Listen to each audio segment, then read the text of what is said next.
Okay, so perfect.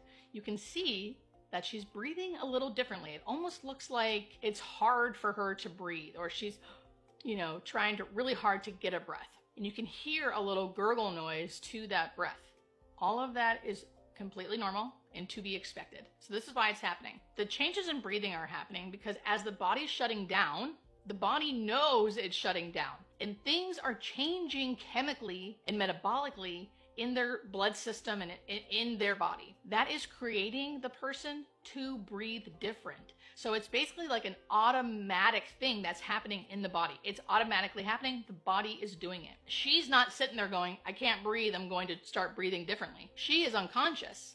And the body is automatically doing these things to help itself shut down. You're hearing the gurgling noise, which is called terminal secretions. The nickname is called the death rattle because when you hear it, that usually means death is near. That is happening because our body creates moisture in our mouth through saliva all day, every day. And usually our brain automatically knows to swallow that saliva. Now, at the end of life, our brain is not totally cooperating and it's not doing those things. So the saliva that the body is creating to keep the mouth moist is gathering in the back of the throat. So with every breath and the mouth is open, it's creating this wet gurgling noise. It's very, very normal, and really all it is just a little tiny bit of secretions. Now, how do we know she's comfortable? That's the question I always get. If she can't tell you she's comfortable, how do you know? We know because, one, we've been doing this for a long time, and it's very obvious when someone is not comfortable because they will not be laying there like she's laying there.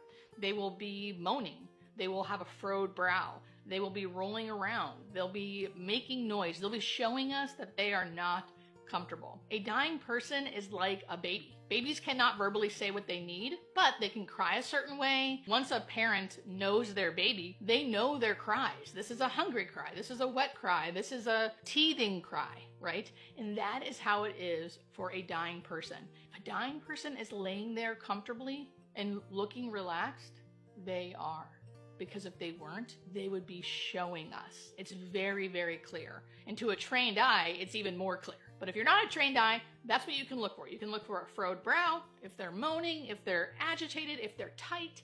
That might be a sign that they are struggling. So real quick, what can we do about the death rattle, about that gurgling noise if you don't like it or you think it's bothering them? The number one thing I suggest to do is just turn your loved one on their side.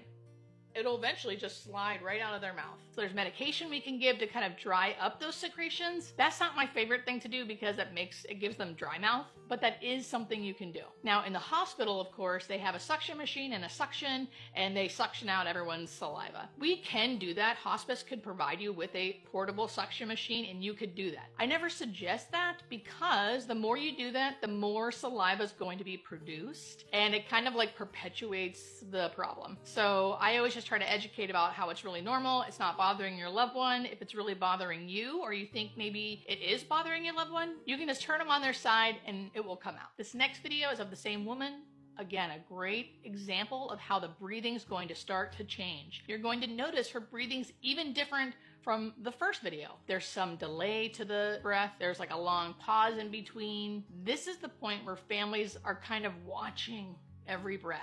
Like, are they going to take the next breath? Yeah, it can be scary because you don't know if they're going to take their next breath, right? So this is why I like to show it so you know what it can look like. So trigger warning, here's the video.